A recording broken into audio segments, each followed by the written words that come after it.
things with all things.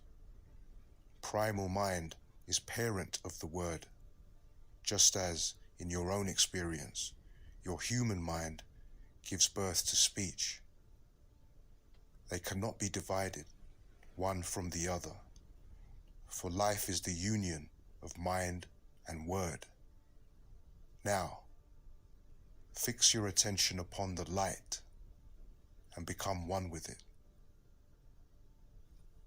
When he had said this, he looked into me, eye to eye, until trembling I saw in thought limitless power within the light to form an infinite yet ordered world, and I was amazed.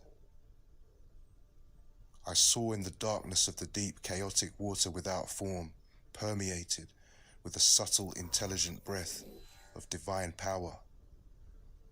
Atom's word fell on the fertile waters, making them pregnant with all forms. Ordered by the harmony of the word, the four elements came into being, combining to create the brood of living creatures.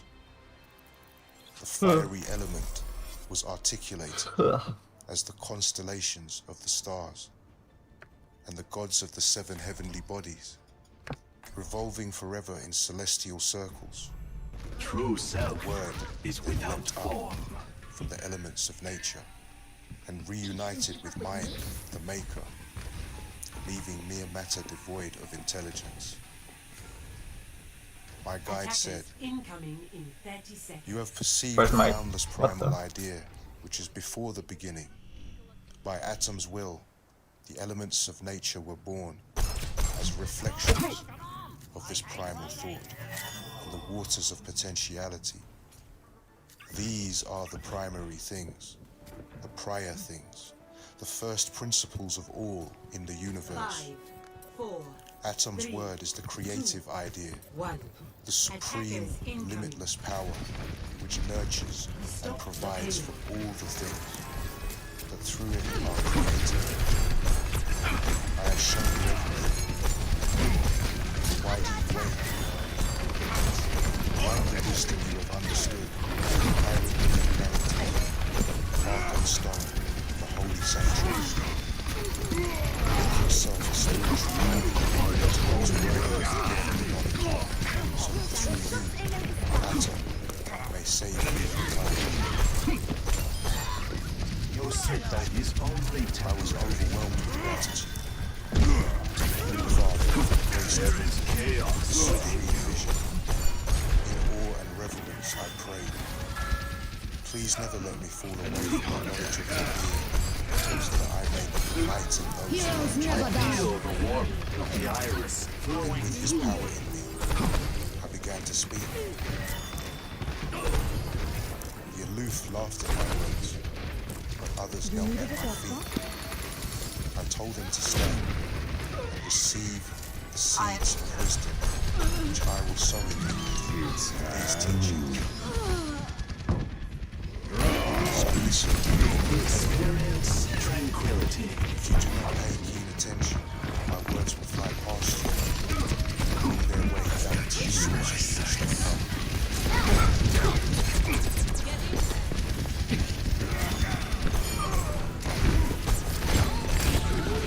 Chapter 3, The Being of Atom. In this chapter, Hermes attempts to describe God, Atom. Although God cannot be defined with words, Hermes gives some clues for us to contemplate. God is oneness. Everything is a part of one supreme being. Like the number 1, which is the source of all subsequent numbers, God is the source of all. Yet just as when the number 1 is divided or multiplied by itself, it remains 1. So God constantly remains the oneness. Because he unites everything, his nature is paradoxical. He is the creator who creates himself. He is always hidden from us, yet he is also the world around us. He has no particular name, because all names refer to him. God is the supreme mind. Repetition is the He is everywhere mastery. and always. Walk The human mind is an image of the supreme mind. Through the power of imagination, 60 it seconds. can roam the universe and be like God in all times and all places. Hermes tells us that if we truly understand the extraordinary power of the human mind, we will then know the nature of God. Everything exists as an idea within the mind of God. He creates all things in the same way that our own minds create thoughts. Just as the nature of mind is to think, so the nature of God is to create. This is not something he did at the beginning of time. He is doing it continuously. God is constantly creating creation and will never stop. God is both the material objects around us and the immaterial thoughts in our mind. The world we see and sense is an illusion, however, compared to the great ideas which only exist in the mind. Above all are the ideas of goodness and beauty. the outcome. These qualities is belong to up God here. alone.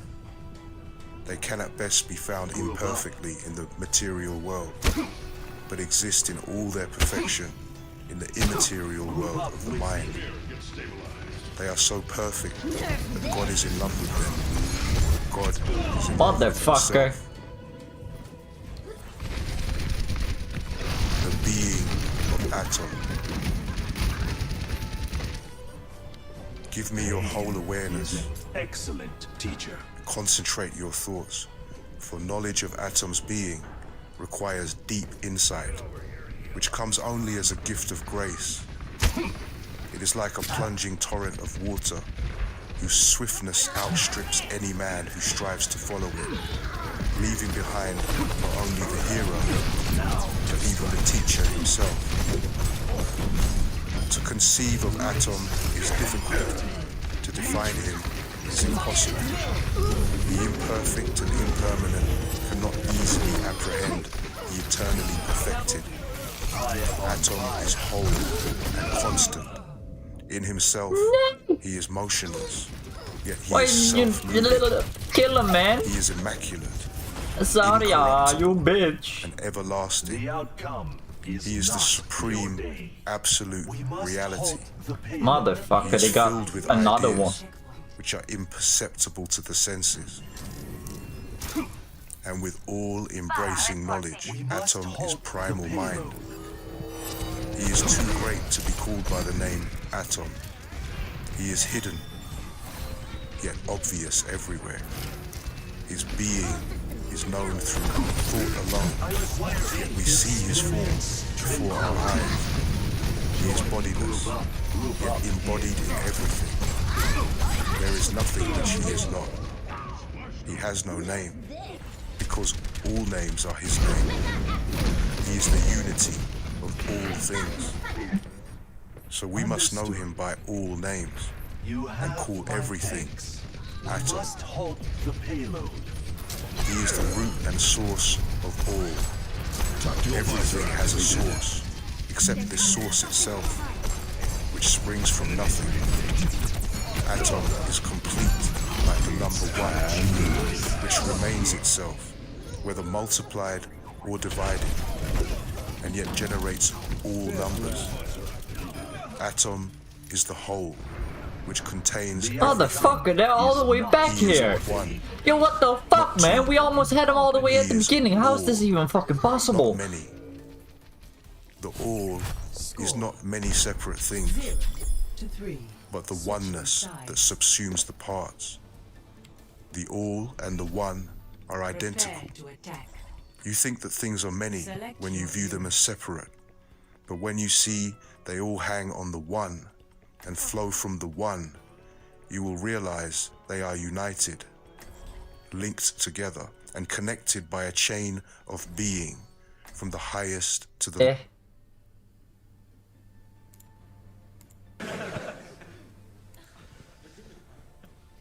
Tell you what, if I was gonna have a drug be legal, it would not be cigarettes, it would not be alcohol. Sorry, I know people can drink in this country, not in my own. I had to quit. I was fucking pathetic, you know. I got pulled over by the cops. I'd be so drunk, I'd be out dancing to their lights, thinking I'd made it to another club.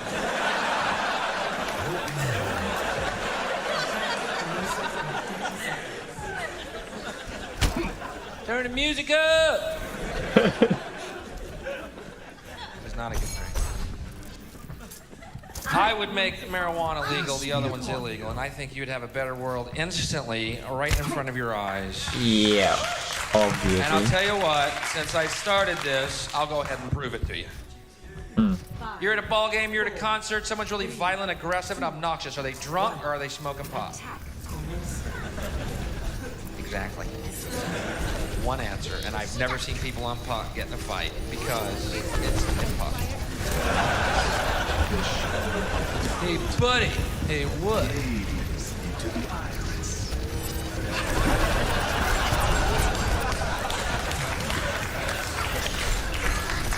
End of argument. Say you get in a car accident and you've been smoking pot.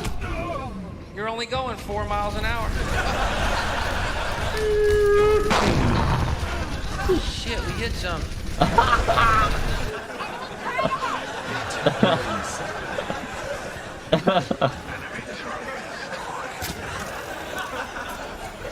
Forgot to open the garage door, dude.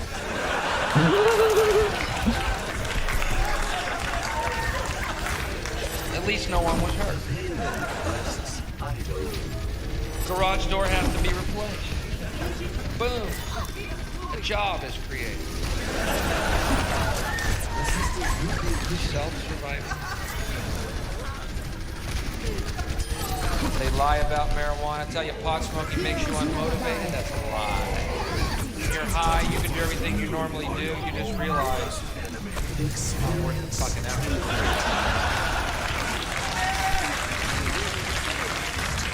There is a difference. Sure, I can get up at dawn, get in traffic, go to a job I hate that does not inspire me creatively whatsoever. Or I can sleep till noon. Get out and learn how to play the sitar. Yay!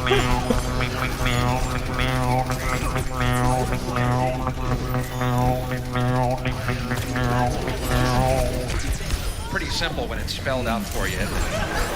Pretty fucking crystalline clear, isn't it? Give me a world of sitar player. Spaceship Earth. It'd be weird to find out we're just some kid's black light in another fucking universe. No idea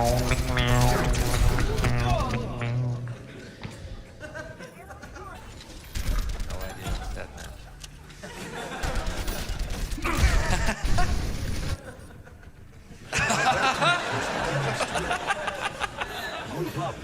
Oh, I used to be so funny. What happened? You have the Cowley curse. All humor will be sucked out of your body.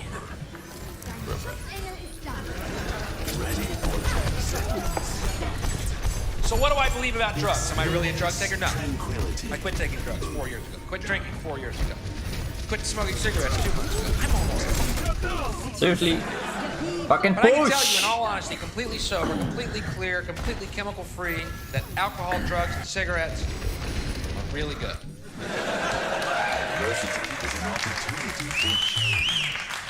So what do I mean? What do we do with drugs, Bill? Against the law, we have to keep busting drug users and build bigger prisons, right? No. Legalize them across the board. Actually, I have a theory that'll make everyone happy. For those people who believe drugs should be legal, make them legal. For those who believe they shouldn't be, don't worry, they're not. They never were, and we're cracking down. There. I'm a diplomat. What do I honestly believe? I believe God left certain drugs growing naturally upon our planet to help speed up and facilitate our evolution.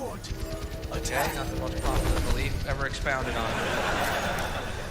But do you think magic mushrooms growing atop cow shit was an accident? Where do you think the phrase, "that's good shit," came from? Why do you think Hindus think cows are holy? Holy shit. They worship the cow. McDonald's is the Antichrist. True. We'll get to that later. That's God's little accelerator pad for our evolution, man. How's 'Cause that think for about some this. fireworks? For millions of years, we were nothing but apes. Millions of years. Apes.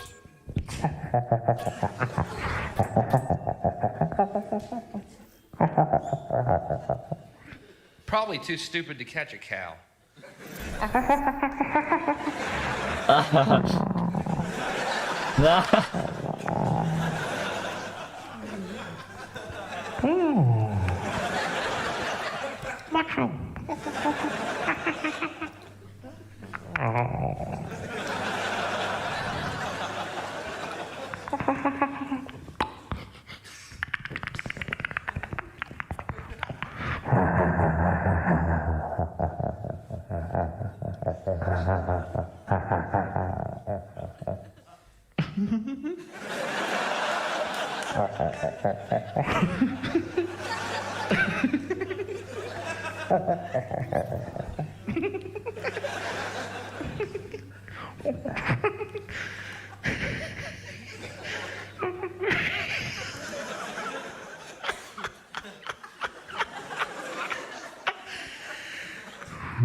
Traveling. I think we can go to the moon.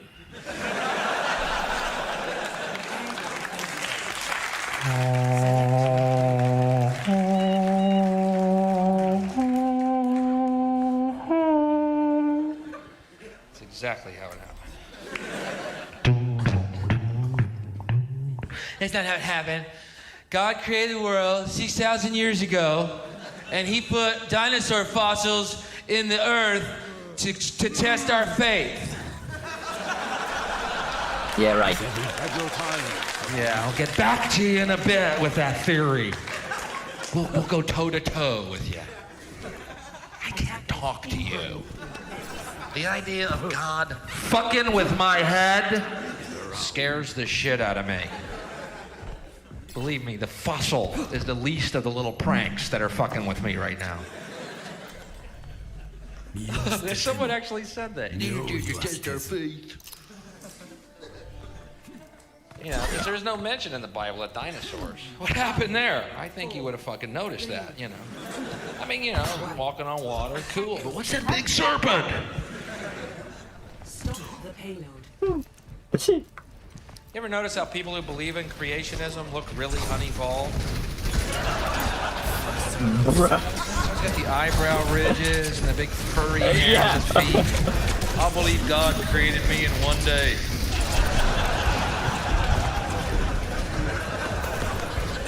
It looks like you rushed it. Here, follow that cow.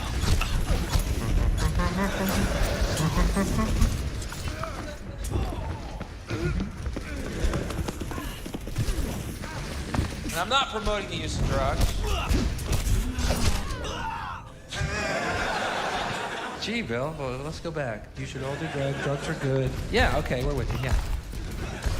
No, I've had good times on drugs, and I think there are drugs that are good. I'm sorry, that's the truth. I believe it, and I think they open my mind up. And, I think it's interesting, the two drugs that are legal, alcohol and cigarettes, two drugs that do absolutely nothing for you at all, are legal. And the drugs that might open your mind up to realize how you're being fucked every day of your life, those drugs are against the law.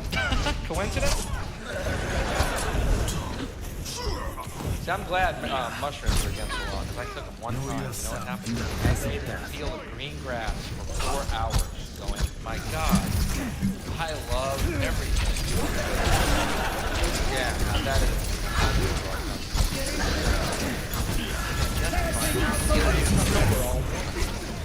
see the conflict between love and the Tory administration.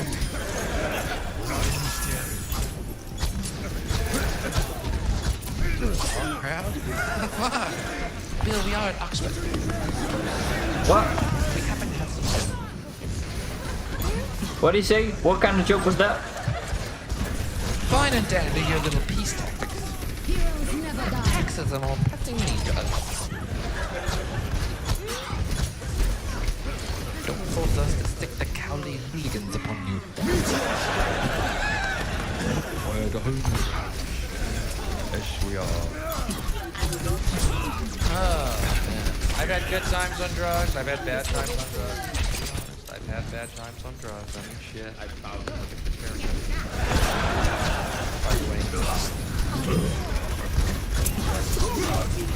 No, he's still alive. What kind of killed it again? Head. Shrot, I've had bad times. One time, me and 3 friends dropped acid, drove around in my dad's car. He has one of those talking cars. We were tripping. Car goes, the door is ajar.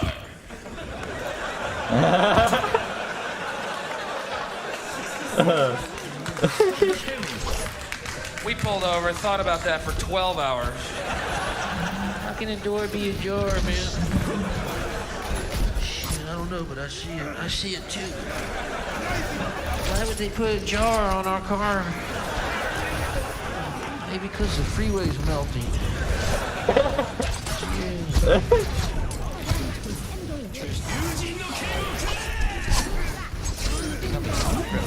I think. There's always this one guy when I was tripping. There's always one guy who wants you to do something to enhance the trip. You know that guy? You're tripping? Oh, dude, you gotta play miniature golf.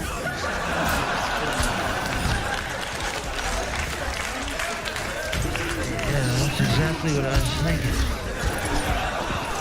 Yeah, I'm just sitting over here in the corner watching the pyramids be built by UFOs, but damn it, get me to that golf course.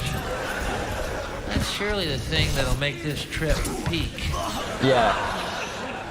Could you carry me? I can't use my legs right now. Yeah, but get me to the windmill and the clown's head that looks like he swallows the ball. That'll really... I'm just watching the pyramids be built by fucking UFOs here. It's quite amazing, but let's get to the golf course, surely. Thanks, I'm pretty high right now. Y'all go golfing without me. I'll be here in the fetal position, weeping tears of blood. Okay. No, I'm having a great time. I think to continuously moan, dear God, for 12 hours is a good thing. It's my form of catching up on prayer. Yeah. Dear God.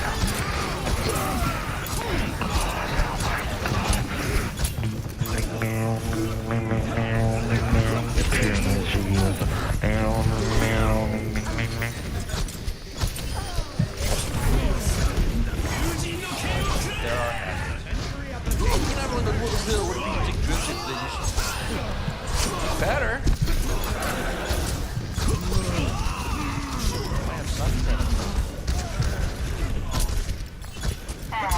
There are bad. One time we got pulled over tripping on. Come on, kill the damn Anna.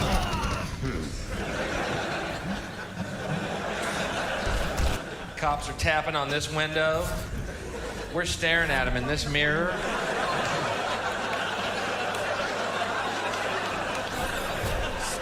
How tall are you? The little copper, look at him. How does he drive that big car?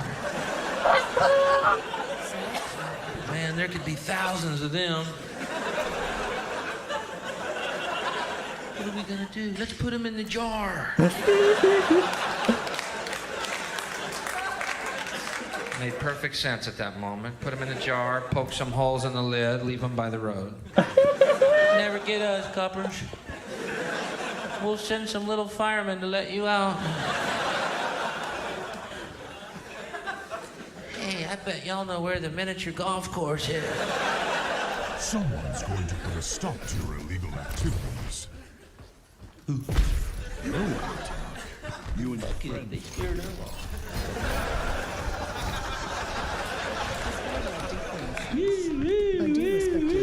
Kind of loud, isn't it? Son, you want to get up, please? Fuck, they got French. Fuck.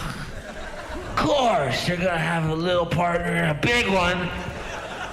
God damn it. Okay, hold on. The fuck? Hey, yo, how do you hit that?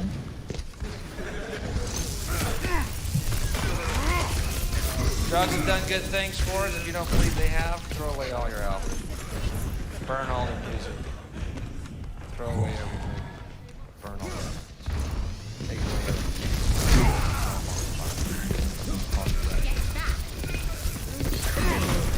This will protect us. All the music, man. The Beatles were so high, they let Ringo sing a couple of tunes, man. Tell me they weren't partying.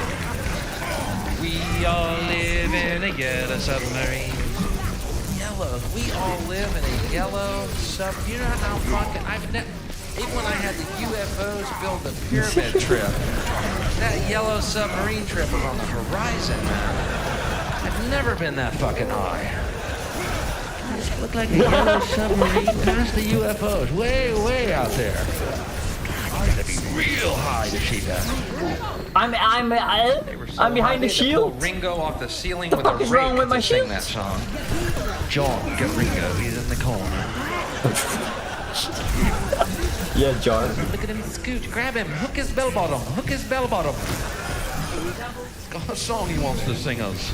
Something about living in a yellow tambourine. Hold on. Tambourine or Ringo, something. Yoko's gone. Come down. We can party. Yoko has left the building. Let's go. They were real high. They wrote great music. Drugs had a positive effect. Case closed. No, reopen the case. These musicians today who don't do drugs and in fact speak out against them, we're rock against drugs. Boy, they suck. Ballless, soulless, pieces of shit, suckers of Satan's cock, each and every one of them. Corporate little bitches. Sucking Satan's pecker is what they're doing. They had their little fucking careers. I am Satan. I give away 15-minute careers. Send in Vanilla Ice. Hello, Vanilla.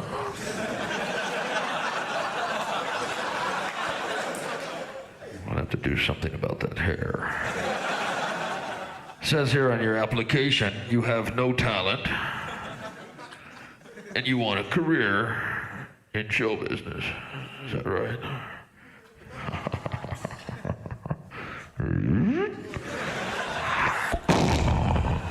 Suck Satan's cock.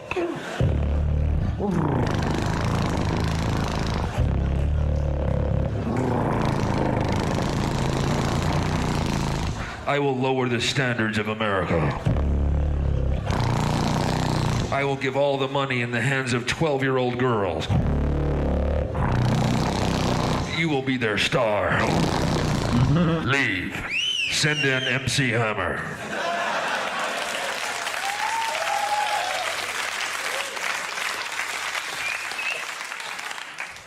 MC Hammer, there's another boat that left me on the fucking island, man. Bill, you coming aboard? No, I'll stay here and eat my own flesh.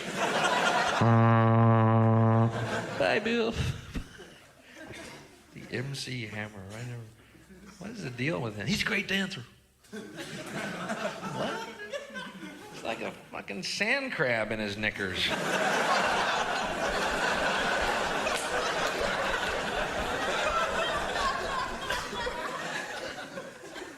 Dancing, he's having a fit. Satan's semen burning a hole in the lining of his stomach. That's what. Big fucking worm inside of him.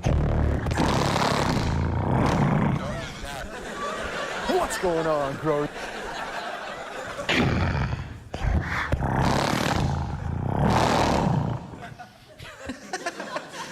That's part horror film. Just hang with me, all right? What is this? Satan's semen? What is this? What is he doing?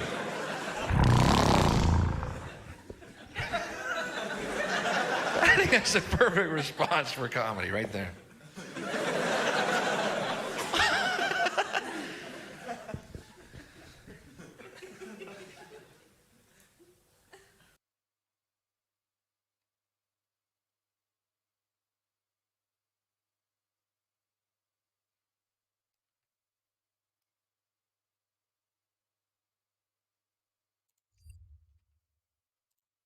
Phew.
So, dude, level 15? Nah. I ain't got time.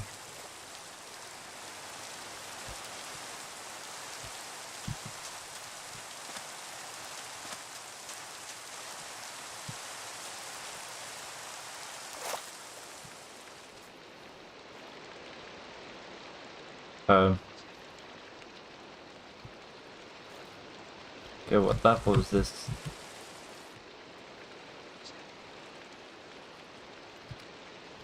No clue what that even is.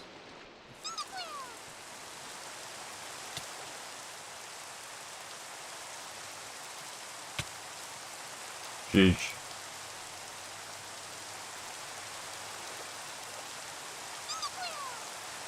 I don't think my ember is gonna work, is it?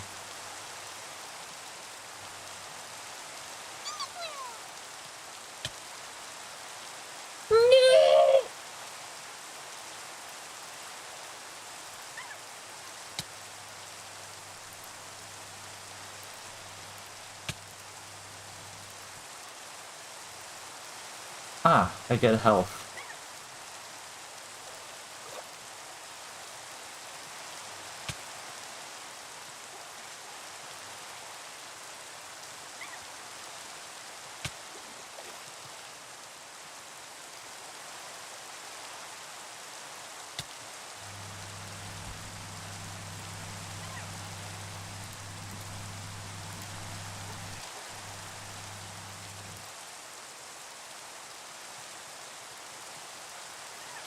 Cap that guy.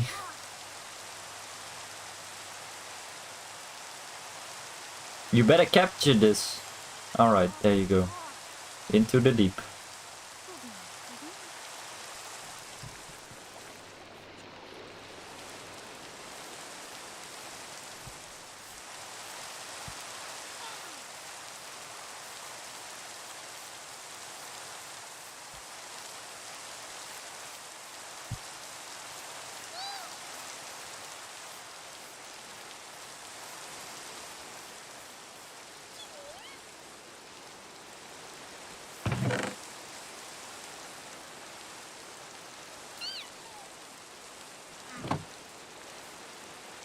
You sound so cute.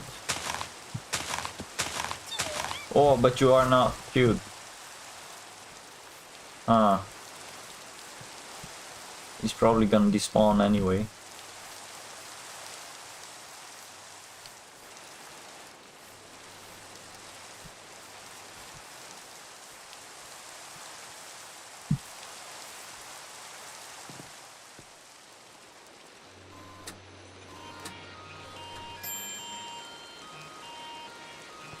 Capture this thing.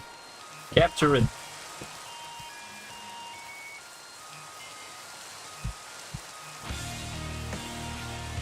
Oh my god, this song. Oh my god, it sounds so good. What is this? What a what a great song. An amazing. I don't know this. Sup, dude?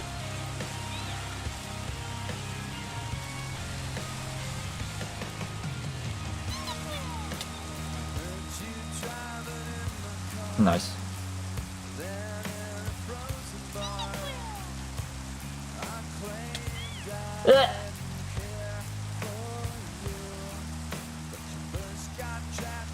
I mean, if you're gonna kill me like that, then this isn't gonna do much, is it?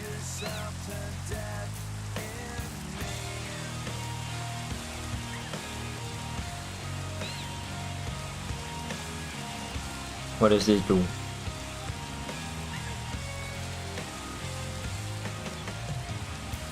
It doesn't affect. Oh, motherfucker, I'm dead here.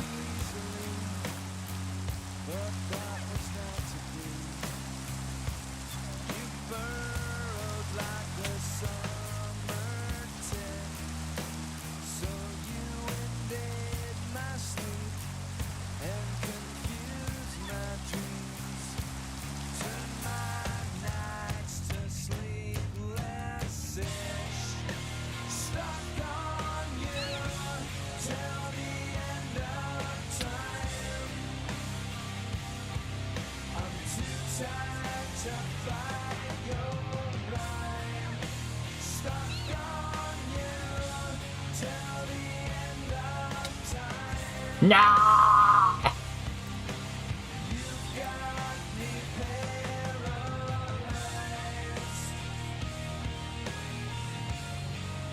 No, let's just try this.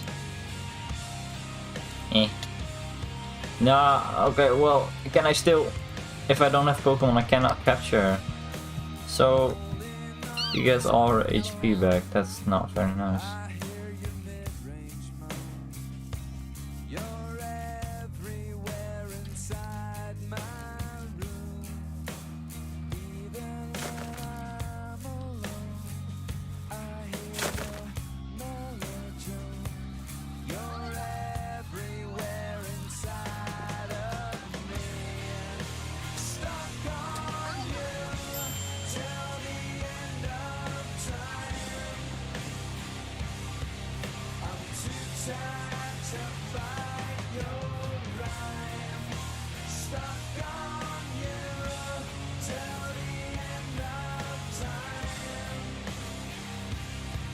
Fuck off. Okay, we're gonna do this. Prevents accuracy loss. You piece of shit.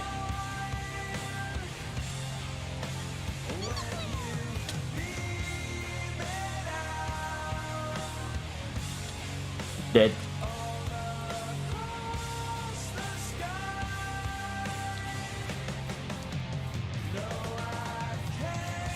Horsey guy thingy, come here, where are you? That's you.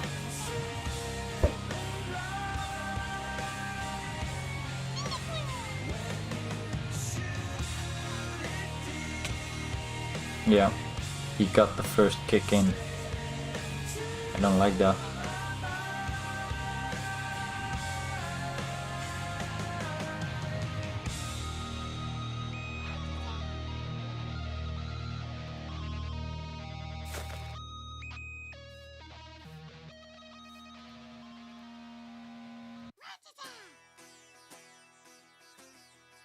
Oh, I used... Oh, okay.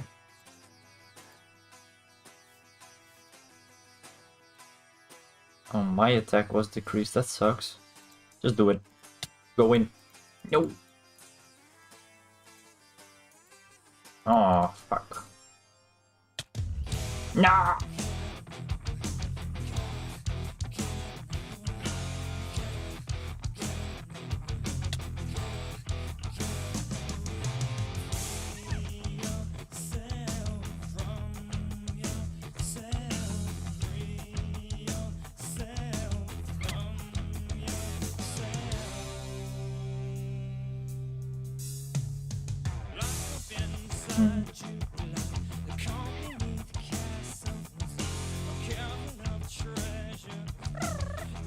I have any Pokemon.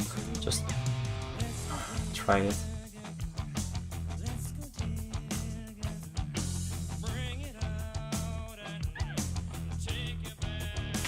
No, and I don't have anything else. No.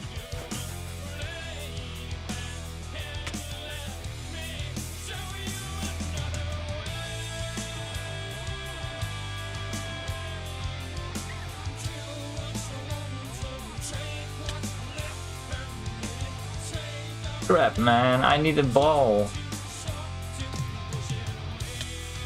Yeah, I'm not dead. I'm gonna do it one more time.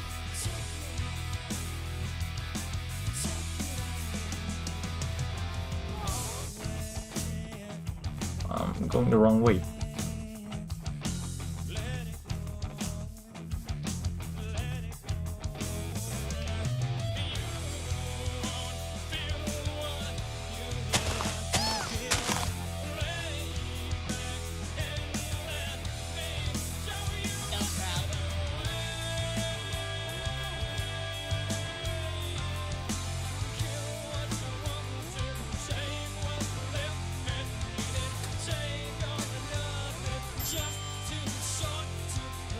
Give me some more Pokeballs. I need something that is not a dive ball.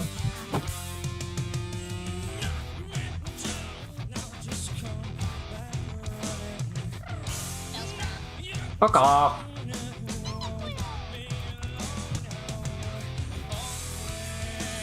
Yeah, I bet he despawned.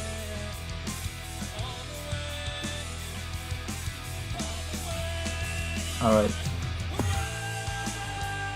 Is he still around here? He's gone. He's gone. Fuck.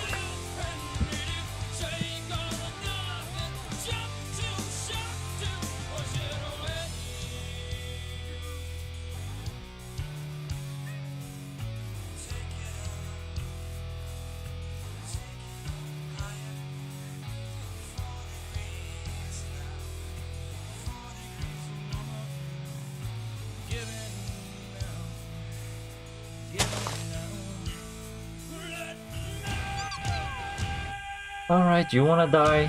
Go ahead.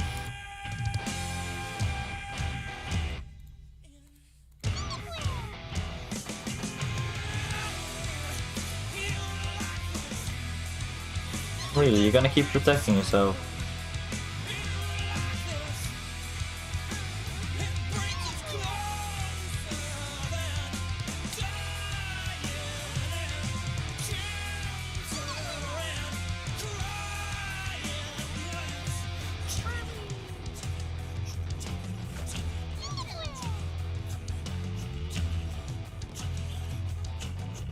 Seriously? There we go.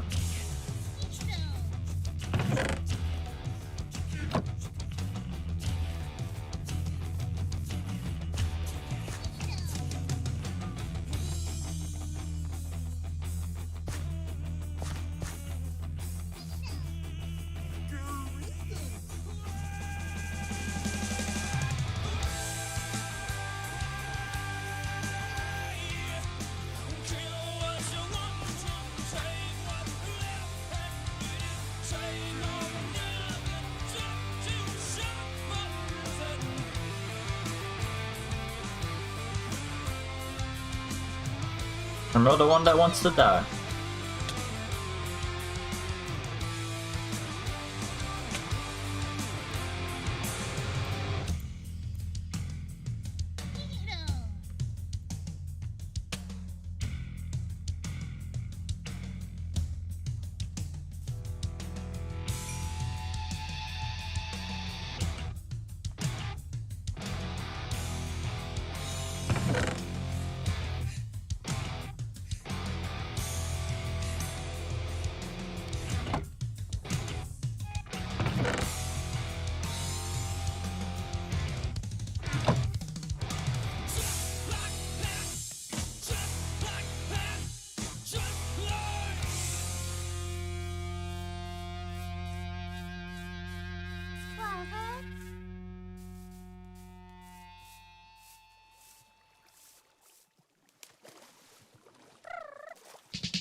Okay, I'm going to attempt to drown myself.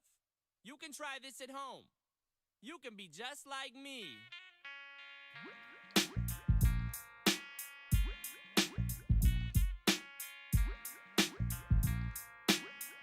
Mic check, 1, 2. We recording? I'm cancerous, so when I dish, you wouldn't want to answer this if you responded back with a battle rap you wrote for cannabis. I strangle you to death and I choke you again. And break your fucking legs till your bones poke through your skin. You beef with me, I'ma even the score equally. Take you on Jerry Springer and beat your ass legally. I get too blunted off a funny homegrown, cause when I smoke out, I hit the trees harder than Sonny Bono. Oh, no. So if I said I never did drugs, that would mean I lie and get fucked more than the president does. Hillary Clinton tried to slap me and call me a pervert. My nerves hurt, lately I'm on edge. Rap Vanilla Ice and ripped out his blonde dreads. Every girl I ever went out with is gone les. Follow me and do exactly what the song says. Smoke weed, take pills, drop out of school, kill people and drink, jump behind the wheel like it was still legal. I'm dumb enough to walk in a store and steal, so I'm dumb enough to ask for a date with Lauryn Hill. Some people only see that I'm white, ignoring skill, cause I stand out like a green hat with an orange bill. But I don't get pissed, y'all don't even see through the mist. How the fuck can I be white? I don't even exist. I get a clean shave, bathe, go to a rave, die from an overdose, and dig myself up out of my grave. My middle finger won't go down, how do I wave? And this is how I'm supposed to teach kids how to behave. Now follow me and do exactly what you see. Don't you wanna grow up to be just like me? I slap women and eat shrooms and OD. Now don't you wanna grow up to be just like me? Me and Marcus Allen went over to see Nicole when we heard a knock at the door. Must have been Ron Gold. Jump behind the door, put the orgy on hold.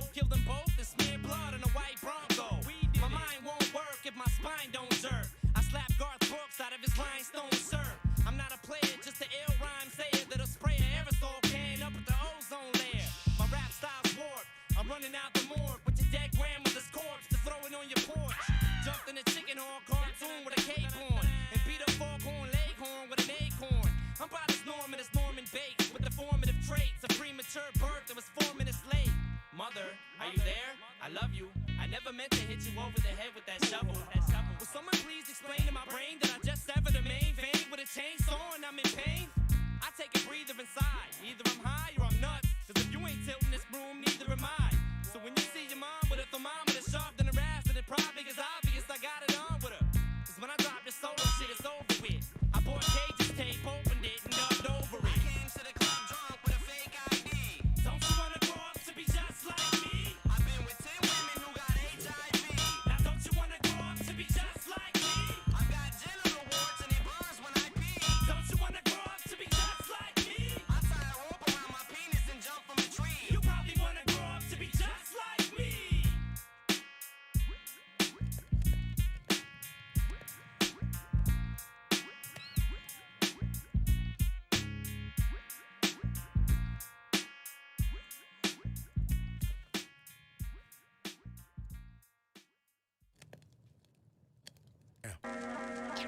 It has come to our attention that a mysterious force is loose somewhere in outer space. The mysteries of creation are there. Up in the sky? Up in the sky. The moon and the planets are there, and new hopes for knowledge and peace are there. And therefore, as we set sail, we ask God's blessing on the most hazardous and dangerous and greatest adventure on which man has ever embarked.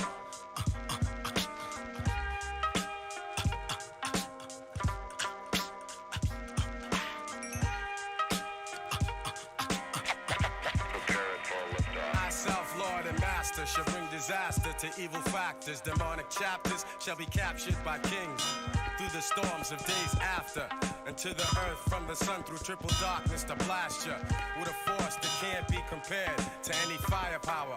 For its mind power shared, the brainwave causes vessels to circulate like constellations reflect at night off the lake. Word to the Father and Mother Earth, seeking everlasting life through this hell for what it's worth. Look, listen, and observe, and watch another sea cycle pulling my peeps to the curb. Heed the words, it's like ghetto-style proverbs. The righteous pay a sacrifice to get what they deserve. Cannot afford to be confined to a cell. Brainwaves swell, turning the desert to a well. Experience the best teacher. Thoughts will spray like street sweepers. Little daddy street preacher, illustrious feature. Narrator you select, accompanied by deck plus the DJ you respect. The 7.5 combined over the front line. The 10%ers promoting slander in their airtime. Bear in mind, jewels be the tools of the trade. Sharp blades, heavenly praise, and dues are paid. Above the crowds, above the clouds, where the sounds are original. Infinite skills create miracles. Warrior spiritual. Above the clouds, raining down, holding it down. Yeah, I leave scientists mentally scarred. Triple extra large, wild like rock stars who smash guitars. Poison bars from the guards, bust holes in your mirage. Catch a charge, shake them down like the riot squad. Invade your zone, ruin like ancient Rome. Expand the universe and return to earth to claim my throne. The maker, owner, plus soul controller. Ayatollah, rest in the sky, the clouds my sofa. Stand like Colossus, regardless to whom or what. Numerous attempts in my life, so who to trust? Who but us? To supply her with the fire, the burning truth. 150 absolute proof on the mic like Moses spoke in Golden Scribe. Survivor of the oldest tribe whose soldiers died. I know the 5 families, we shed tears and mourn, but our hands are on the ammo cause the battle's still on. Sound the horn. We come rumbling through the function. Precise laser beam technique to touch something. When we die hard, they build a monument to honor us with. Humongous effect in the world, we could have conquered it. Above the crowds, above the clouds, where the sounds are original. Infinite skills create miracles. Warrior spiritual. Above the clouds, raining down, holding it down. Above the clouds, where the sounds are original. Infinite skills create miracles. Warrior spiritual. Above the clouds, rain.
Ooh, nice.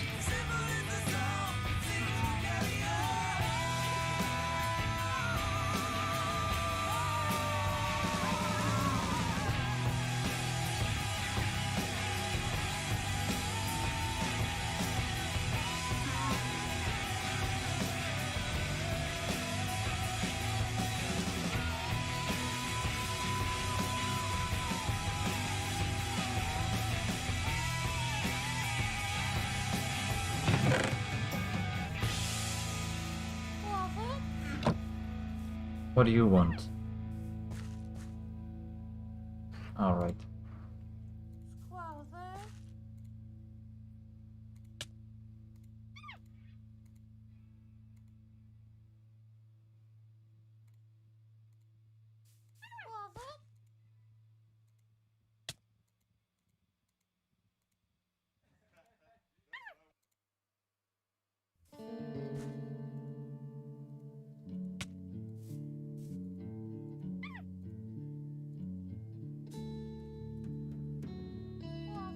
I think this will kill him. Doesn't matter. Oh.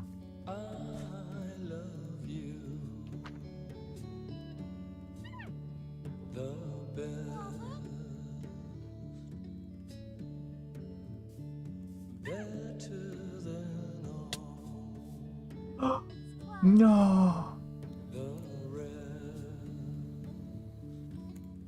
Evil.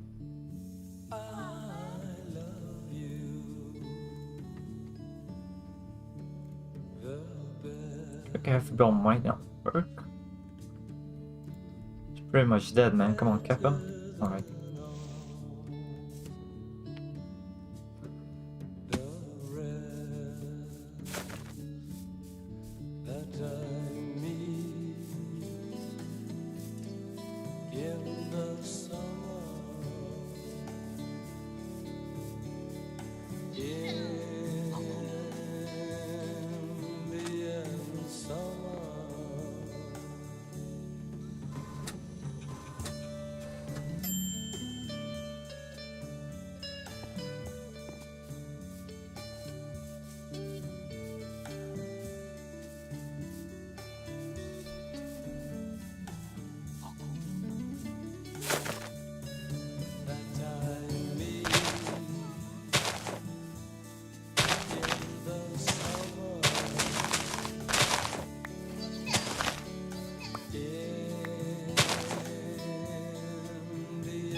Dead.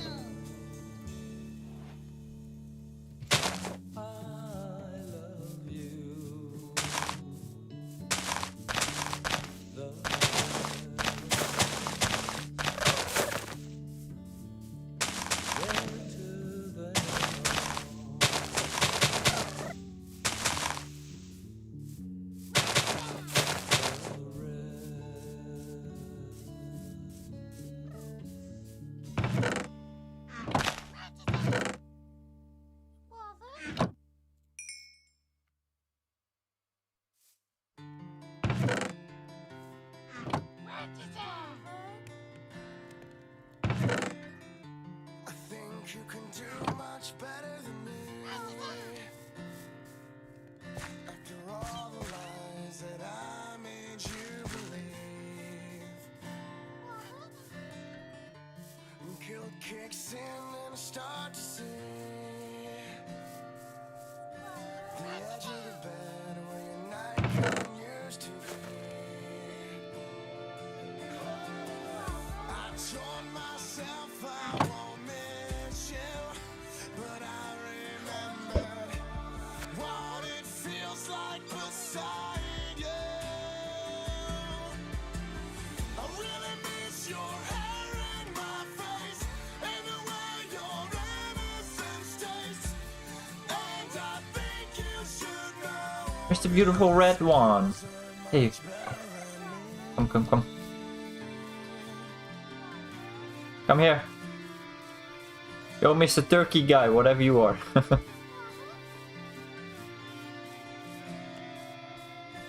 Are you gonna land anytime soon? Found these pictures I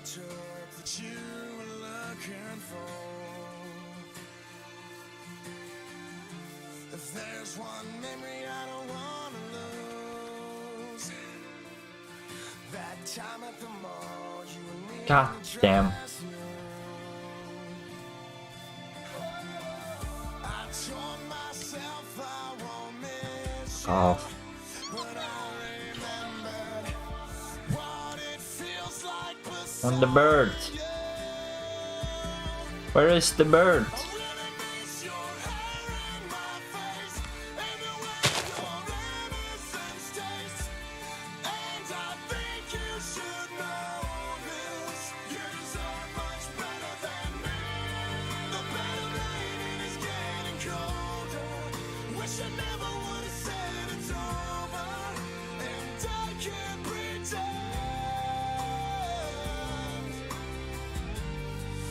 Fucking bird. Hey, hello. It's you again. I'm gonna kill it. No, no. I'll just capture you.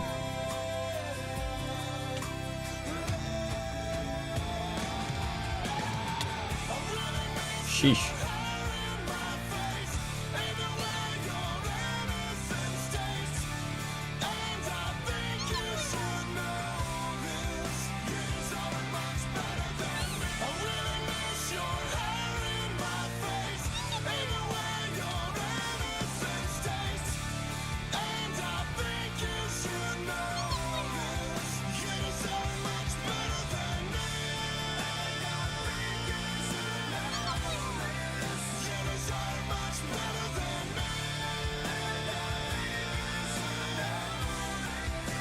Nah, you motherfucker. Now I gotta kill you.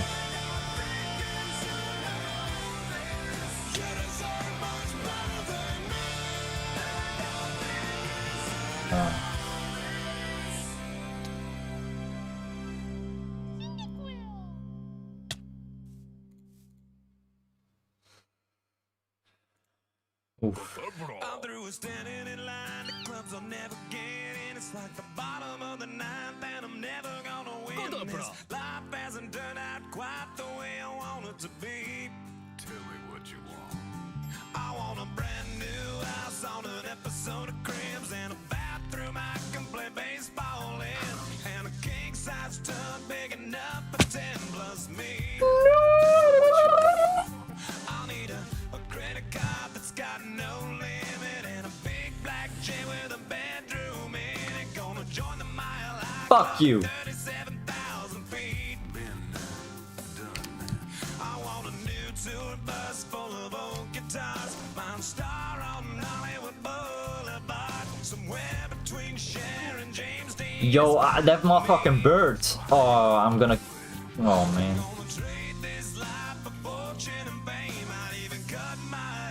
Change my name, cause we all just wanna be big rock stars and live in hilltop houses driving 15 cars. The girls come easy and the drugs come cheap. Well, I'll stay skinny cause we just won't eat, and we'll hang out in the coolest bars and the VIP with the movie stars. Every good gold digger's gonna wind up there, every playboy bunny with a bleached blonde hair, and well, hey, Fuck off. Hey, I wanna be a rock star. I wanna be great like Elvis without the tassels. Hire 8 bodyguards that love to beat up assholes. Sign a couple autographs so I can eat my meals for free. I have the quesadilla. I'm gonna dress my ass with the latest fashion. Fight him to death. Hey, I got chicken.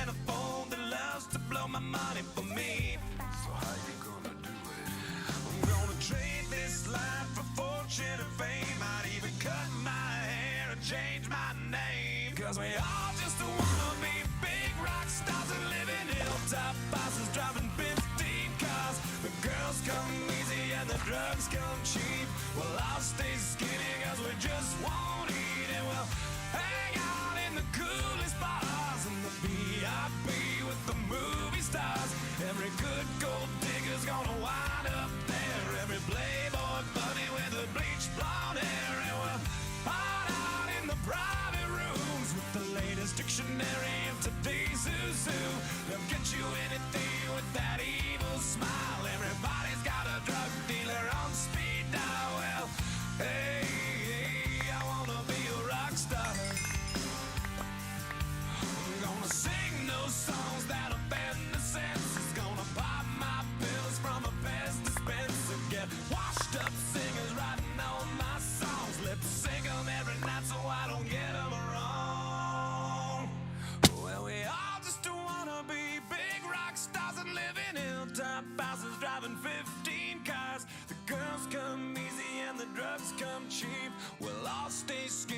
we just won't eat, and we'll hang out in the coolest bars in the VIP Another one. with the movie stars. He's actually... He's a higher level, isn't he? No. Wait, what? Yeah, I'm level 2. Okay, well. Shit happens, right?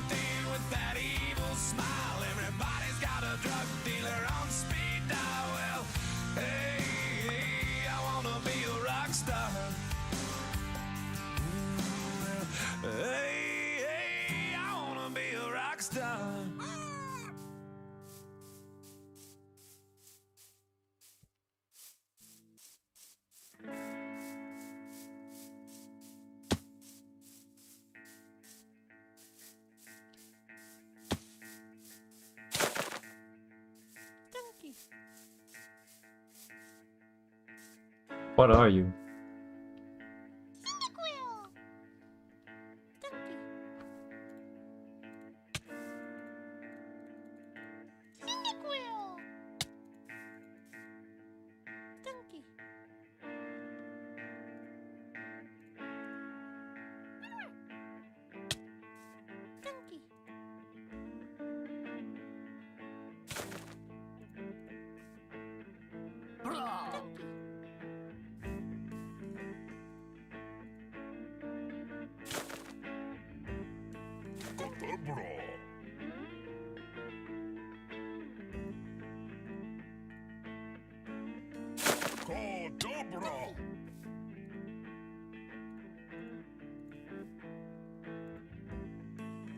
Cordobra.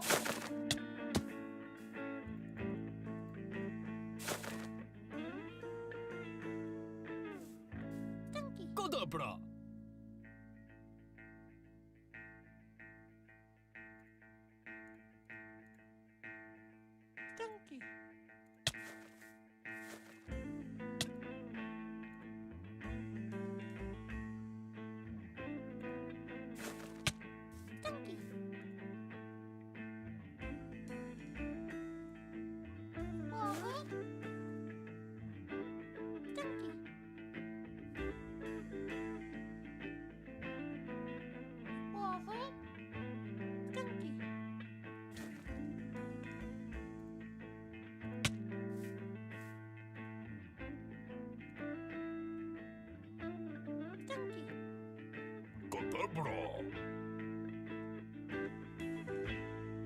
I don't know.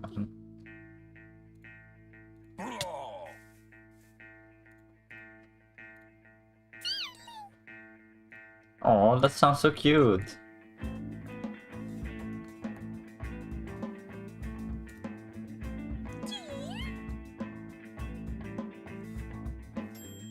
Hey, really? Oh, nice.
Let's see.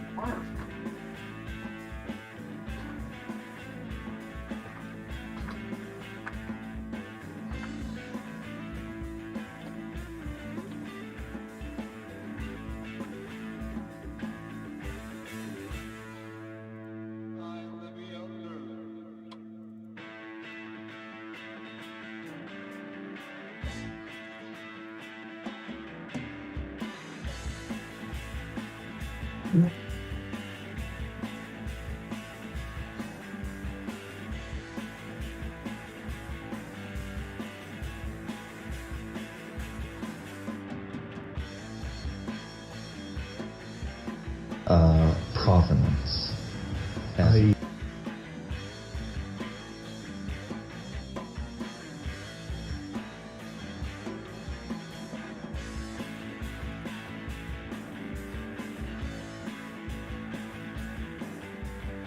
Just loathed me when they realized all I cared about was psilocybin. The scholars say I'm not scholarly enough. The nuts say I'm too straight. The straight people say I'm too nuts. And so it all goes many different ways. One time it was conveyed to me that Marlene Dobkin de Rios said of me, but his scholarship is flawed. And I just roared. It reminded me of the unclear on the concept kind of cartoon. It's not really about that.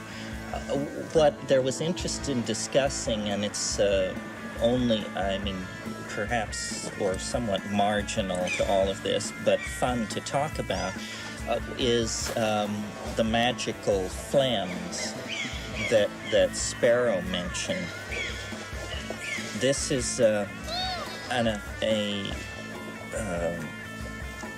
well, here's the background information. They're persistent in the Amazon. Well, as you know, a lot of magic which goes on in the Amazon has to do with the sending of a magical object into the body of an enemy or a person who is made sick. And then the shamans suck these objects out. And invariably, if you are a particularly positivist chucklehead, the question arises for you, is it real? Meaning, you know, can we put it on display in a museum? And then the shamans say yes and no, and sometimes, depending on who you're talking to and probably how much aguardiente they have moving through them at the moment.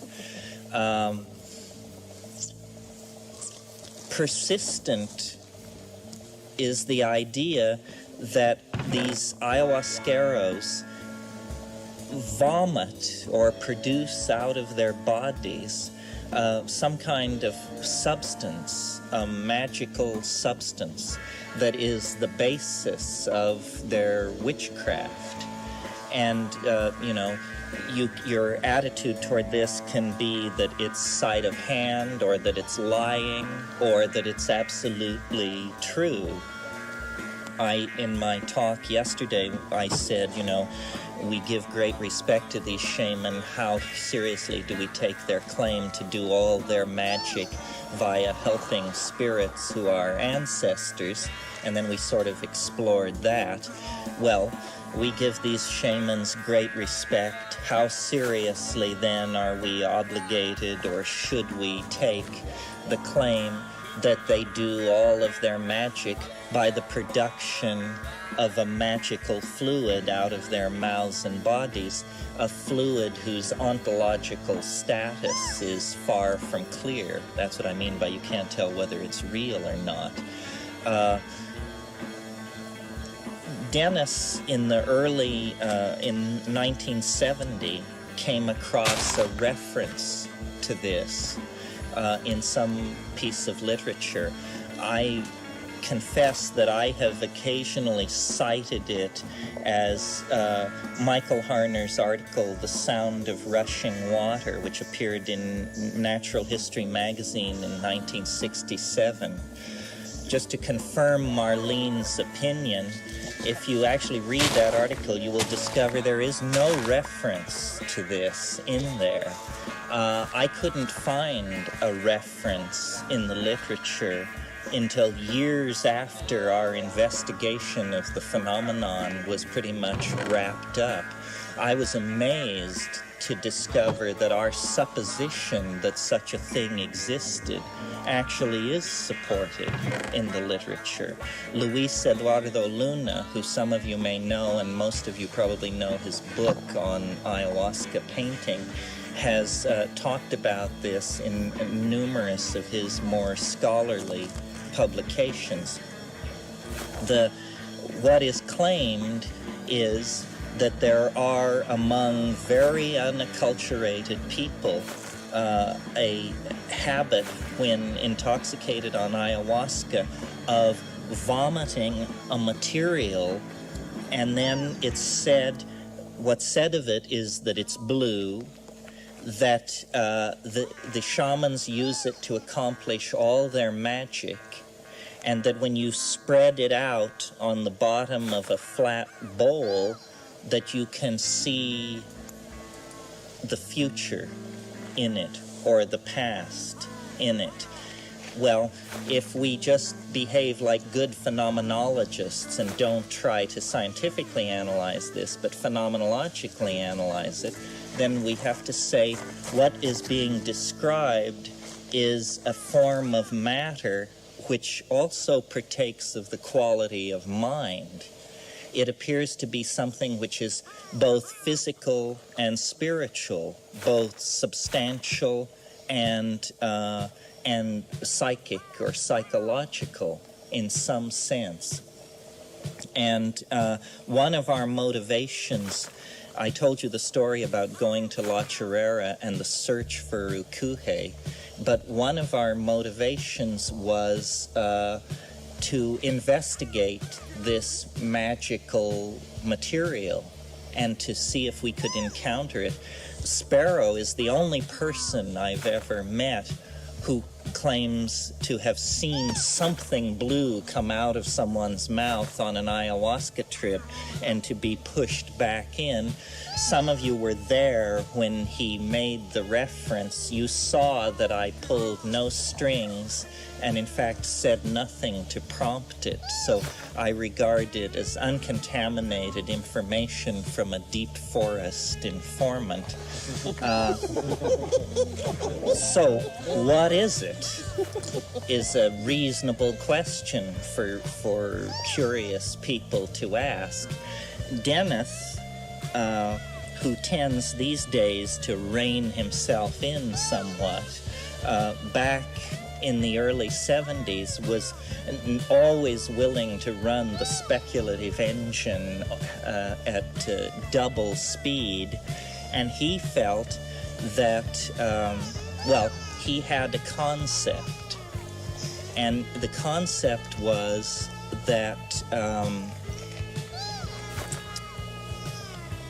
it's an interlocking set of hypotheses, none of which have ever been secured, and I have to background it a little bit.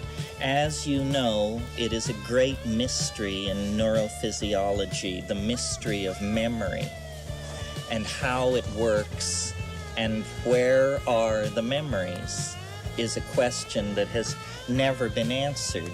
The problem for materialists is that it's well understood that every molecule in your body is changed in about a 5 to 9 year period. You are not who you were 10 years ago. Every atom, every molecule in your body has been swapped out with one significant exception, which is the neural substrate, the neural matrix. What you're born with is what you die with. So the memory, if you believe in a physical site of storage, and all scientists do because there is no other medium open for a scientist to believe in, then it must be stored in the neural matrix. Well, so then you try to create a hypothesis of a mechanism for this memory storage and recovery. Now, this raises another complex issue, which is, and I'm moving at lightning speed here, the issue of the nature of information in biological systems. As you all know, organic organisms are created and maintained by DNA.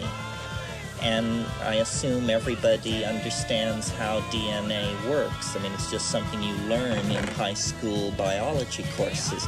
DNA is a very complex, superhelixed molecule that is essentially two structural members which are twining around each other like a liana, and then they are connected across by nucleotides, and these nucleotides in groups of 3 are what are called codons, and they code for amino acids. This is, it's an important but subtle distinction that they code for the amino acids. In other words, there is nothing in principle that links a certain codon in chemistry to a certain amino acid. It is simply a conventionalized association that has apparently come into existence over millions and millions of years of evolution, so that adenine, guanine, adenine codes for something, and so forth and so on. In other words, there is a symbolic representation of the amino acids in the codons of DNA. Well, memory is also information, but it's a different kind of information. It's what's called epigenetic information.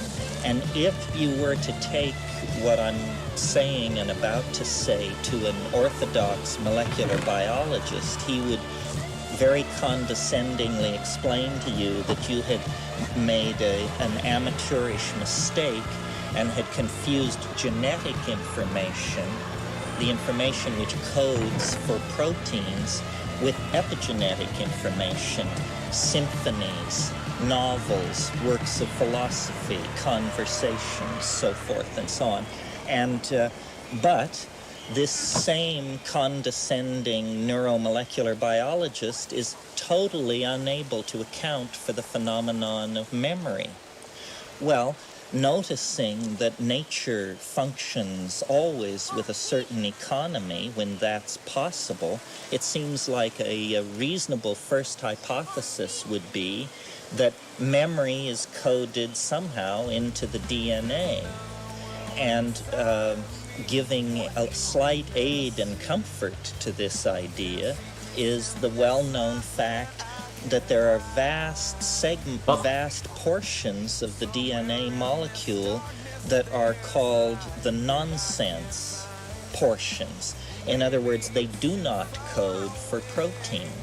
No one knows what these vast stretches of DNA are for, and the orthodox explanation is that they are just errors, trash, basically, that has accumulated in the evolutionary process. Nevertheless, the mystery of memory is left unexplained. How are the memory traces laid down, and how are they recalled? Well, Dennis's notion in trying to think about what the psychedelic experience is was that perhaps psychedelic molecules have a relationship to the DNA that has not been elucidated by science. And in his favor is the fact that many of these psychedelic molecules, especially the ones most near and dear to us, such as psilocybin, harmine, harmaline, and DMT, are what are called planar molecules. In other words, if we could explode a molecule of harmine up to the size of a bathtub, what we would have is a flat structure. The two benzene rings associated with the pentexyl group in the middle, and it is of the correct dimension, coincidentally enough, that a harmine molecule could in fact fit into a DNA molecule between the nucleotide pairs without disrupting the structure of the DNA. This is a studied phenomenon. Molecules which, the word is intercalate, molecules which can slip in between the DNA pairs, the nucleotide pairs, are called intercalators or dimers. And most of them are highly toxic because in the process of slipping in there, they distort the helical structure of the molecule. In other words, they kink it up. A molecule that some of us have experience with that I believe works this way is chloroquine. Chloroquine, this is why I say, you know, it's a heavy drug. It messes with your genetic machinery. It's actually getting in there. And usually these molecules are used in vitro work with DNA because they can be used as markers. You know, you can take a radioactive dimer and it will intercalate into DNA, and then you can perform certain operations and measurements. But it was shown in, I believe, 1966 by the chemists Yielding and Sturglantz that psychedelic molecules do intercalate into DNA in vitro, in the test tube, in a series of very elegant experiments in which what they did is they took denatured DNA, unfolded from its superstructure, but still helix DNA, and they put it in test tubes with various drug molecules, and they shook it up, and then they measured the specific gravity of the molecular complex that resulted, and they showed that the specific gravity had increased by a number which was always divisible by the molecular weight of the drug molecule. This is pretty elegant demonstration that the drug molecule has in fact intercalated into the DNA. Now, against this, at that time, we're talking now the early 70s, was a near dogma of neurophysiology, which said movement of materials in the neuron, which is what a nerve cell is called, movement of materials in the neuron is from the nucleus to the synapse. You all recall that the synapse is where these drug molecules do their work because there are lock and key relationships, and they shift the, well, it's not known, either the steric configuration or the electrical activity of the synapse. And so when we would talk to orthodox molecular biologists about this, they would say, well, there is no known mechanism of transport from the synapse to the neuron, to the nucleus of the neuron. And if you're hypothesizing that memory is somehow stored in the DNA, then somehow experiences which affect the synapse have to, there has to be some conveyance of this change of state of the synaptic cleft back to the nucleus in the neuron. And these nerve cells are very elongated structures. The axon is can be several millimeters in length. Some cases, like in the squid axon, it's quite large, over a centimeter, I think. Anyway, now giving aid and comfort to our side is the fact that in the early 80s, 10 years after the experiment at La Chorrera, a new intracellular process was discovered called axioplasmic transport. And it was discovered that, in fact, molecular species generated in the synaptic cleft do turn up associated with the nucleus of the molecule, of the neuron. So, okay, this all lays the basis for his notion, which was that somehow psychedelic molecules, which normally operate in the synaptic cleft, can be conveyed into the nucleus of the neuron and there intercalate, and somehow this is the basis for a mechanism of modifying the silent portions of the DNA and information, not of the genetic sort, but of a transient and epigenetic sort, because your memories die with you, although Jungians might take issue here, but let's leave that issue alone for a minute. Your memories die with you, so there was a mechanism for this to happen. So, I'm not sure. Well, give me a moment here. So one of the things that we were investigating when we went to La Chorrera, Dennis believed that the importance of chanting in this Amazonian shamanism was that acoustical sound was being used as a driver to synergize this process of intercalation. And it has been demonstrated in the laboratory that you can use acoustical energy to cause the intercalation of dimers into DNA. So shortly after we arrived at La Chorrera, he created a very elaborate theory, which is described in excruciating detail in The Invisible Landscape, which is a very hard book to obtain, but it will be reprinted in 1994 by Harper.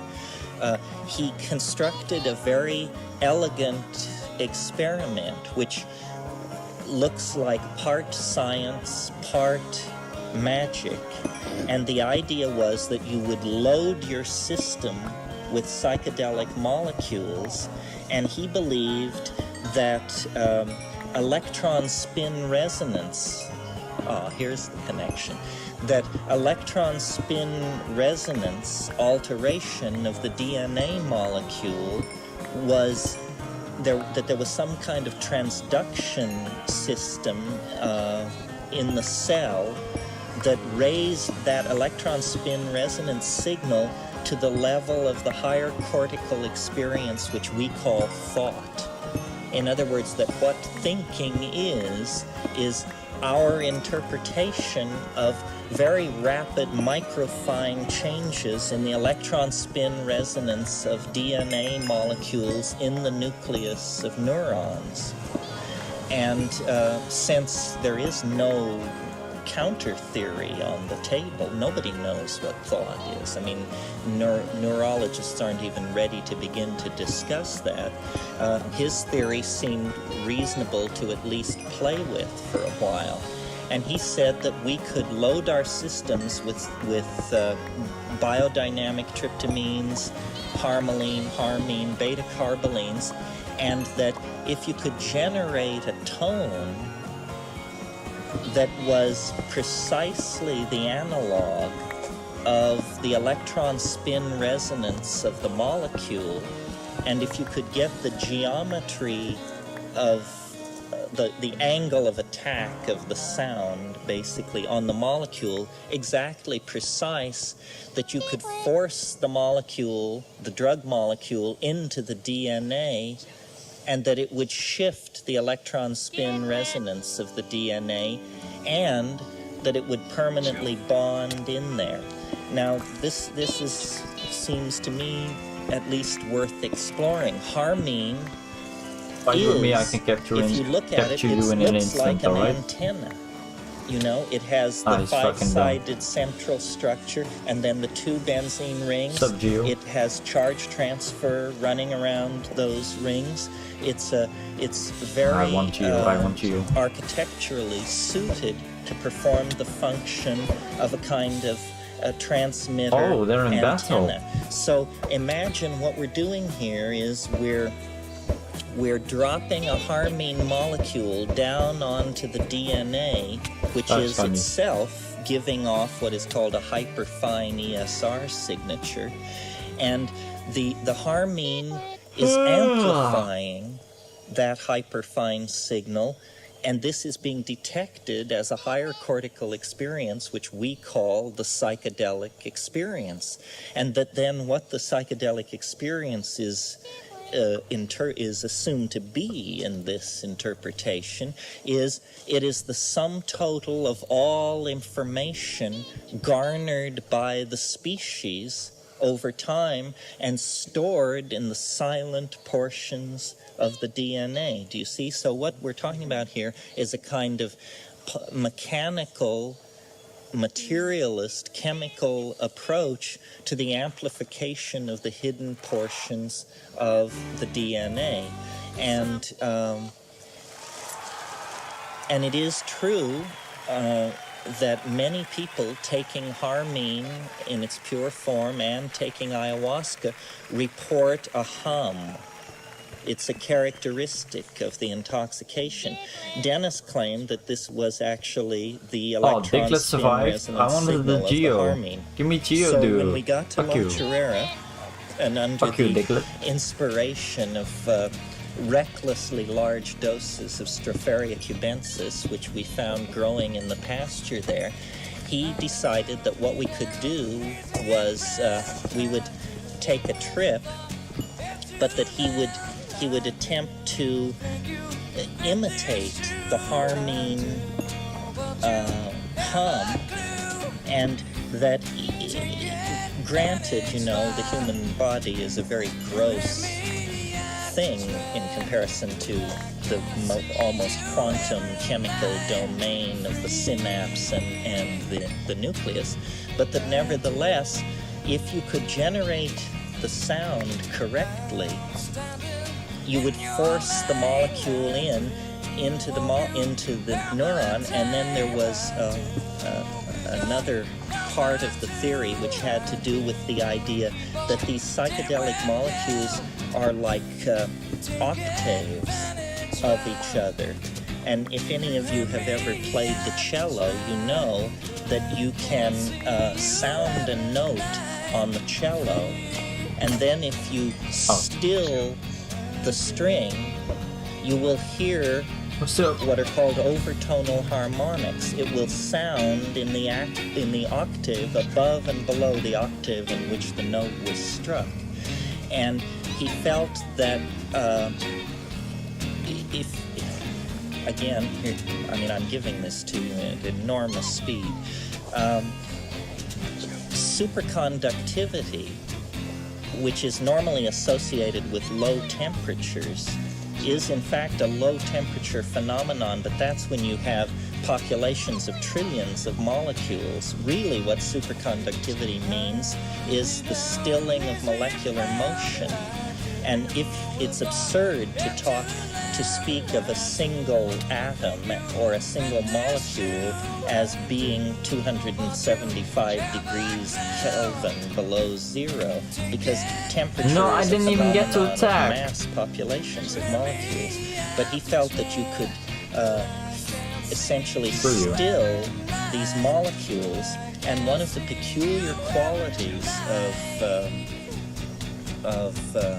superconductive molecules is that they will bond to anything.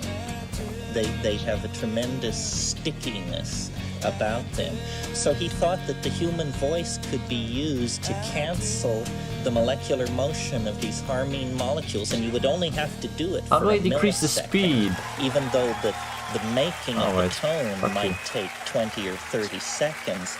If you achieved the correct geometry, the correct tonality, the correct situation for just a millisecond, the molecule would the drug molecule would drop into superconducting configuration. It would intercalate, and it would bond permanently into the thing, into the neural DNA, and then it would begin broadcasting this amplified and expanded electron spin resonance. Fucking idiots. And that what this would be, he How do I thought, cancel? was... why do we even have the option to cancel? What the fuck is wrong with you? He felt that it would generate like an acoustical hologram of the contents of the DNA. And he thought that this is what the magical blue phlegm is. It is its peculiar ontological status of being part matter, part psyche, arises from the fact that it is an acoustical hologram generated out of the body. It's like ectoplasm or something. It's a wavering image of the sum total of the information within the DNA. It's sort of like trying to produce a television set without a television, the experience of television without a television set.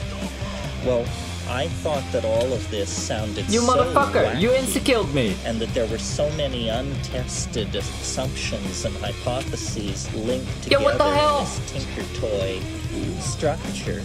And since we had nothing better to do, Stop insta-killing me! why not? You whore! Was my attitude.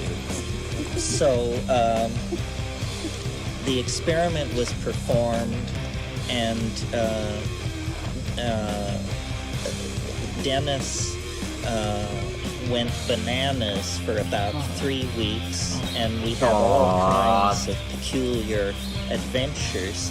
But one of the things that happened was that I, who had been the utter skeptic, if not the contemptuous skeptic of this, noticed that immediately after the experiment, I began to have funny ideas. And it was as though he just turned a switch. And what he had said would happen was that he would generate out of his body a glowing blue disc, which would be the holding mode of this, we called this process hypercarbylation. Why? I haven't the faintest idea at this distance. But the idea was essentially that you could cause your soul to become visible and to become stabilized in three-dimensional space, that it was like a tool that you could give birth to a thing which was an artifact, and yet at the same time it was yourself. And that what human evolution and human history was pushing for it was the generation of, hey, let's be frank, the philosopher's stone out of the human body. You could, through a union of harmine and mind and psilocybin and intentionality, you could produce a kind of doppelganger, which would not look like a human being. It would look in its holding mode like this glowing blue disc. But because it is both mind and matter, it would have, the way he thought of it was as a hyperdimensional molecule. In other words, yesterday, Jonathan talked about dextro and rotary rotation of molecules, that you can rotate them to the right and to the left. Well, yes, in 3 dimensions, but we know that the universe is, some people think, 11-dimensional. So beyond dextro and levo rotation, there is also hyperdimensional rotation, or hypercarbylation. And he thought that once you did this, the continued existence of your physical body would become optional, and you would be able to operate as this thing which is essentially the imagination bound into 3-dimensional space. And he thought that these shamans producing this phlegm, that they were on the brink of something like this. Now, I grant you that this is far-fetched. If you think I don't think it's far-fetched, you don't understand where I'm coming from. But the idea was so incredibly beguiling and attractive, because what he said was, if you have this, if you can produce this ultimate tool, then you can do anything. I mean, if you want to take a shower on it, you just stretch it out and water pours out of it. If you want to go somewhere, you turn it over and sit on it and it flies. If you're hungry, you eat it. Do you get the idea? So I said, you can't be serious, Dr. McKenna, although he wasn't a doctor at the time. So this experiment was performed. He began to behave very peculiarly, and I began to have these funny ideas. And one thing which did happen, which I offer as evidence for the manipulation of some very, very peculiar effect out on the edge of intelligibility, was I didn't sleep for 11 days. And he had said this would happen. He said, you will no longer need to sleep, you will no longer excrete, you will no longer eat, because your body has become superconductive. And you are essentially, you have sealed yourself off. You have become the stuff of soul. You are no longer embedded in the world of metabolism. And what also, and he had the idea that the thing would occur instantly. This blue disc would appear instantly. And of course, when the experiment was performed, nothing of the sort happened. But instead, what I began to generate were what I call, from my experience with Jungian psychology, totality symbols. A totality symbol is an idea which explains everything. It can be as simple as the syllable Om, or a mandala, or a mathematical description of reality. I mean, some totality one of those dice balls are obviously more appropriate, more effective than others. And kind of a psychotic episode, but it was a very curious psychotic episode because it took the form of being spread out through the whole universe, and then over a period of 21 days, imploding backward into yourself, so that like the first day after the experiment, he was just incomprehensibly bizarre, just universally. I mean, it was like witnessing someone acting out the Big Bang or something like that. Then the next day, he was condensed down into the local cluster, and we got a recitation somewhat like Olaf Stapleton's The Star Maker. Then the next day, and he said the lens-like shape of galaxies is a macro-physical reflection of this thing which we were trying to create, which he called the lens.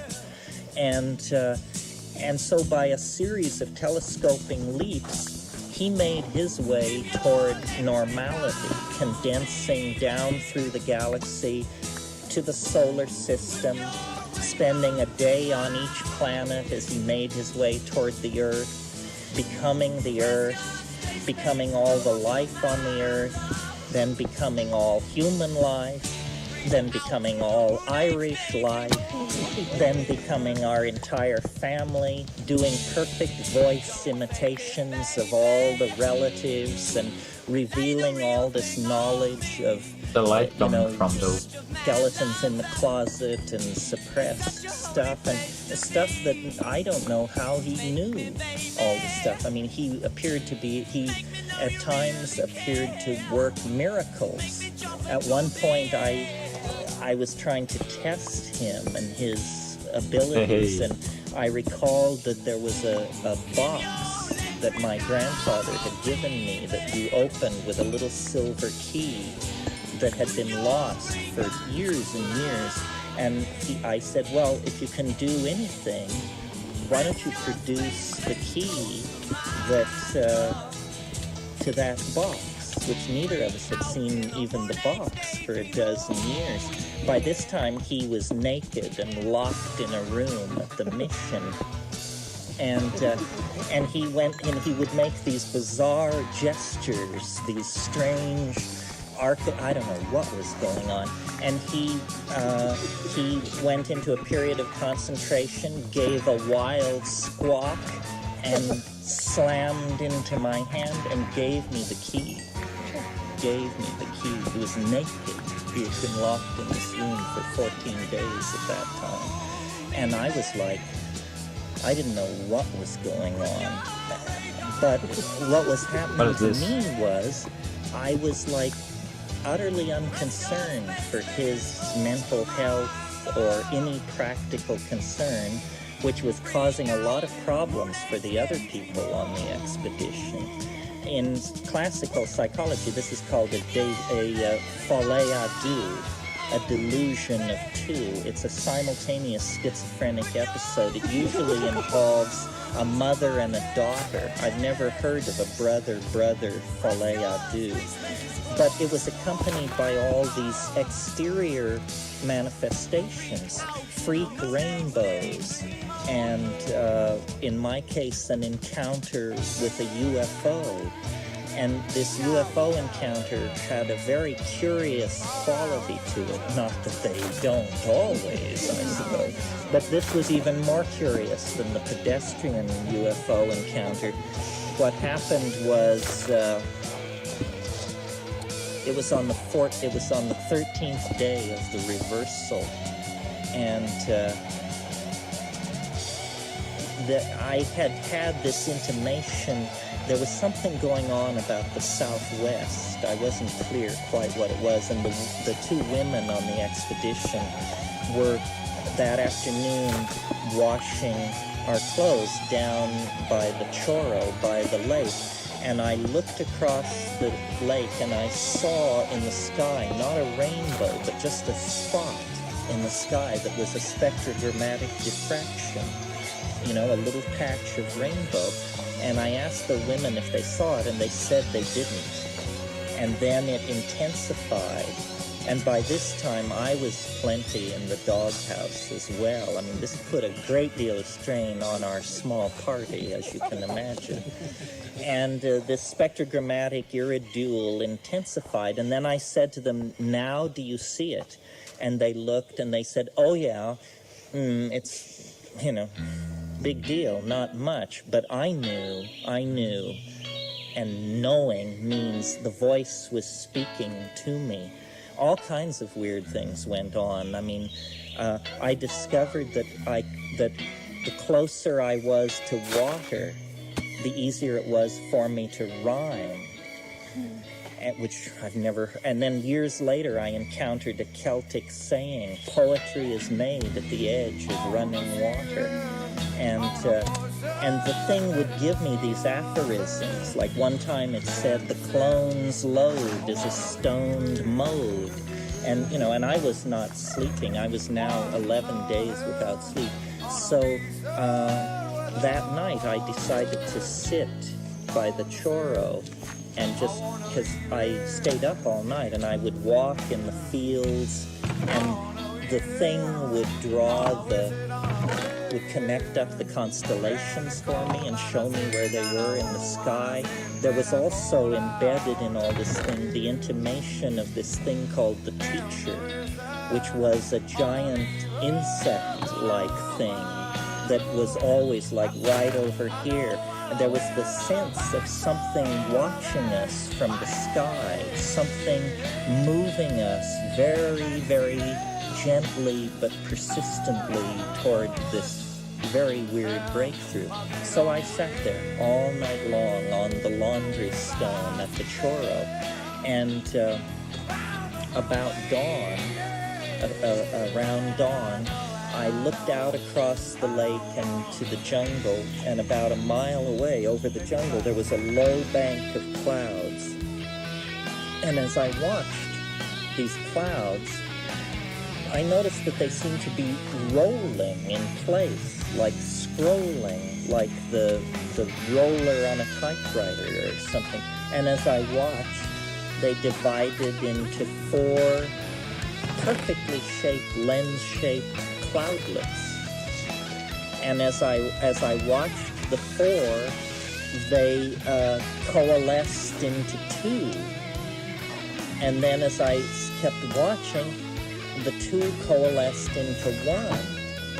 And at that moment, I heard the whee, whee, whee sound that flying saucers make in Hollywood B movies, you know? And I looked back over my shoulder, thinking of the people in the hut behind me, about 70 feet up the bank, thinking, I have to get a witness. I was driven nuts by this idea of the witness, because everybody's interpretation was that we had just gone bonkers, completely bonkers. So I thought, I have to get the witness.